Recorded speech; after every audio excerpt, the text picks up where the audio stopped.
बिस्मिल्लाहिर्रहमानिर्रहीम अस्सलाम वालेकुम ऑफ द स्क्रीन में खुशामदीद। सामने आज से पहले तक तो आपने भारत की मुख्तलिफ सेलिब्रिटीज, पाकिस्तान के हक में बात करने वाले सियासतदानों, आज़ाद सहाफ़ियों या फिर भारत में ही बसने वाले मुसलमानों को तो पाकिस्तानी या फिर गद्दार भारतीय हिंदुओं की जुबानी तो सुन रखा होगा। लेकिन अब की बार भारत की सुप्रीम कोर्ट, जो कि किसी भी मुल्क की सबसे बड़ी अदालत होती है, उसके चीफ जस्टिस समेत बाकी के जजों को भी गद्दार और पाकिस्तानी कहा जाने लग चुका है। भारत का सोशल मीडिया देखें तो इस वक्त सुप्रीम कोर्ट के जजेस के खिलाफ बाकायदा मुहिम चलाई जा रही है। ट्रेंड्स चल रहे हैं। सुप्रीम कोर्ट को सुप्रीम कोठा का नाम दिया जा रहा है। जजों की तस्वीर लगाकर, उनकी दाढ़ी बढ़ाकर उन्हें इस्लामिस्ट, एंटी हिंदू वगैरह बनाकर पेश किया जा रहा है। और उसके पीछे एक ही वजह है। वजह क्या है कि उन्होंने नुपुर शर्मा के खिलाफ अपने रिमार्क्स दिए थे कि इस वक्त दुनिया भर में भारत के खिलाफ जो कुछ हो रहा है या फिर जो कत्लेआम इस वक्त भारत में मचा हुआ है, उसके पीछे सिर्फ और सिर्फ नुपुर शर्मा जिम्मेदार है। नुपुर शर्मा ने जो गुस्ताखी की थी और उसके बाद जो उसके खिलाफ मुसलमानों ने भारत भर की रियासतों में केसेस कर रखे थे, उसको दिल्ली ट्रांसफर करने के लिए खुद ही एक पिटीशन उसने दायर की थी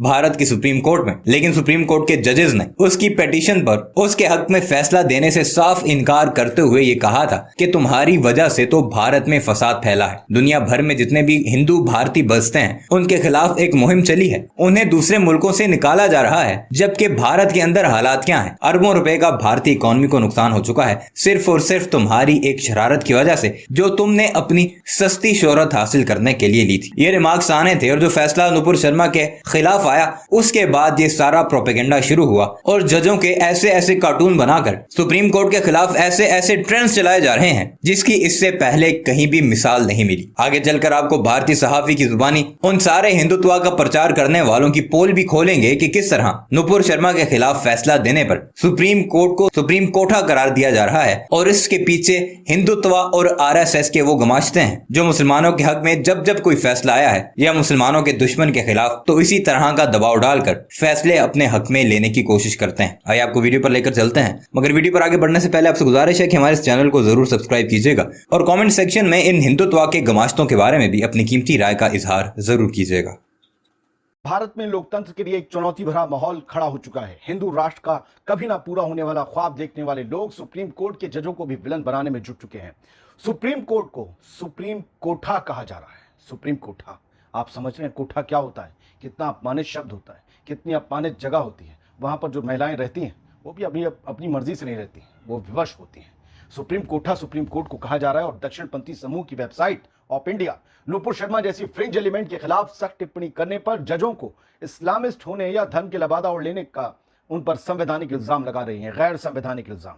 लेकिन ऐसे ही गिरोह के खिलाफ साकेत गोखले नाम के एक शख्स हैं जो कि एक टीएमसी लीडर हैं, आरटीआई एक्टिविस्ट हैं, वो पहुंच चुके हैं सुप्रीम कोर्ट और नफरत फैलाने वाली वेबसाइट ऑफ इंडिया के खिलाफ उन्होंने सख्त कदम लेने का फैसला कर लिया है। ऑफ इंडिया ने क्या कहा तब हम आपको बताएंगे।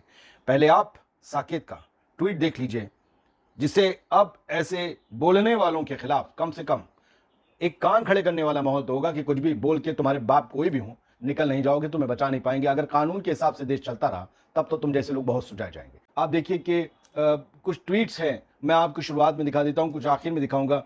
अंकुर अग्रवाल नाम के एक ट्विटर यूजर हैं, वो हैशटैग सुप्रीम कोठा लिखते हैं और एक वहां पर एक कार्टून या एफिजी जो है बनाते हैं एक जज की दाढ़ी दिखाई है। संभवतः उसे जो है मुसलमान जज को दिखाने की कोशिश की गई है। साल 2050 में ऐसा हो सकता है, ये दिखाने की कोशिश हुई है। Hindus are provoking Muslims by existing, मतलब हिंदूज जो है वो मुस्लिम्स को प्रोवोक कर रहे हैं। 2050 तक ये उम्मीद जता रहे हैं, इस तरीके से कटाक्ष कोर्ट पर कर रहे हैं। वो लिखते हैं हैशटैग सुप्रीम कोठा, उमेश गोखले बीहेडेड इन अमरावती। उमेश गोखले का जो है हत्या कर दी गई अमरावती में। Nupur Sharma ignited so many innocent citizens that they are pushed to turn into terrorists. Thank you intellect decision makers of the country. वही कह रहे हैं नुपुर शर्मा ने बहुत से मासूम लोगों को टेररिस्ट बनने पर या टेररिस्ट वाले जो कदम है वो उठाने पर मजबूर कर दिया। इंटेलेक्ट डिसीजन मेकर्स जो हैं, यानी वो जजों की तरफ इशारा करते हैं, उनका शुक्र अदा करते हैं। 2000 ये सुप्रीम कोठा करके सुप्रीम कोर्ट का मजाक उड़ा रहे हैं। अंकुर अग्रवाल नाम का शख्स उड़ा रहा है मजाक। विवेक दुबे हैं, विवेक 7952 करके ये यूजर है, ये सुप्रीम कोठा करके हैशटैग करके लिखता है विल नेवर टेक सो मोटो, कि सुप्रीम कोठा यानी सुप्रीम कोर्ट इस पर सो मोटो नहीं लेगा।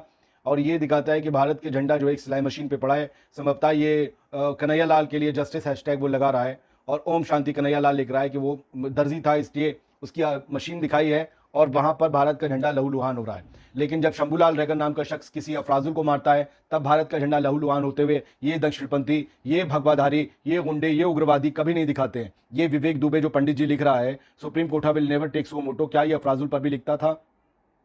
आप देखिए, एक आयुष नाम का यूजर है, इसकी आईडी है हेल्प बॉय इन्फेक्टेड करके, ये भी हैशटैग सुप्रीम कोटा एजेंट करके जज का फोटो लगा रहा है। क्या इन लोगों पर कार्रवाई होगी? एक अंकित उपाध्याय जजमान जो है, उपाध्याय जो है, ये 985 करके वाईआर करके इसकी ट्विटर यूजर आईडी है, लिख रहा है ये कोर्ट जो है कार्टून शेयर करके कि जयपुर करके कुछ कार्टून गैलरी होगी जो बनाती होगी ये अंधा कानून, you are the real culprit. मतलब एक मुसलमान को दिखा रहा है जो एक बॉक्स में खड़ा हुआ है और उसके हाथ रंगे हुए खून से, उसके छुरा लगा हुआ है, लेकिन नुपुर शर्मा को दिखाता है दूसरी तरफ वो कन्फेशन बॉक्स में, वहां पर जो है ये कोर्ट के आंखों पर पट्टी बंदी दिखाता है और कहता है कि कल्प्रिट तुम हो, और ऊपर से गांधी जी लाठी मार रहे हैं। और ये भी हैशटैग करके सुप्रीम कोर्ट लिखता है, ये लिखता है कि this was done yesterday in supreme court, यानी कि नुपुर शर्मा मामले में इशारा कर रहा है। क्या इन लोगों पर कार्रवाई होगी?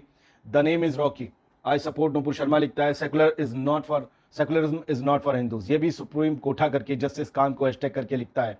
और ये लिखता है I support Nupur Sharma hashtag, जो फ्रिंज एलिमेंट है जिसकी वजह से बीजेपी ने भारत की बेइज्जती करवाई, बीजेपी ने उसे फिर निकलवा दिया, भारत सरकार को शर्मिंदगी का एहसास करना पड़ा, हमारे खिलाफ बाइकआउट चलने लगा दूसरे देशों में, ये उसका भी सपोर्ट कर रहा है। वो लिखता है secularism is not just for Hindus, मतलब हिंदुओं के लिए सेकुलरिज्म कोई ठीक कदम नहीं है। मतलब ये सब लोग सेकुलरिज्म से, मुसलमानों से इतना घबराते हैं क्योंकि ये सब लोग चाहते हैं कि मनुवाद हावी हो जाए भारत पर। अब इन्हें सबको इस्लाम तो बुरा नजर आता है, लेकिन मनुवाद पर कभी बात नहीं करते। जो वर्ण व्यवस्था की बात करता है, दलित, शोषित, वंचित को बिल्कुल कोई किस चीज ने अलग किया? मनुवाद हमने जहां तक सुना है वो सब उसे महिलाओं के लिए मनुवाद में या मनुस्मृति में क्या जिक्र है, इस पर कभी ये लोग जिक्र नहीं करते। ये सिर्फ भारत की तिरंगे को बदलकर भगवा झंडा लहराना चाहते हैं। ये भारत के लोकतंत्र और न्यायिक व्यवस्था के दुश्मन है। ये भारत की सरकार के भी दुश्मन है जो सबका साथ, सबका विकास और शायद सबका विश्वास की बात करती है। वहां सबका विश्वास नहीं है। क्यों एनवी रमन्ना को आज चीफ जस्टिस ऑफ इंडिया को कहना पड़ा जो है अमेरिका से कि पॉलिटिकल पार्टीज ये चाहती हैं कि जो भी वो फैसला लें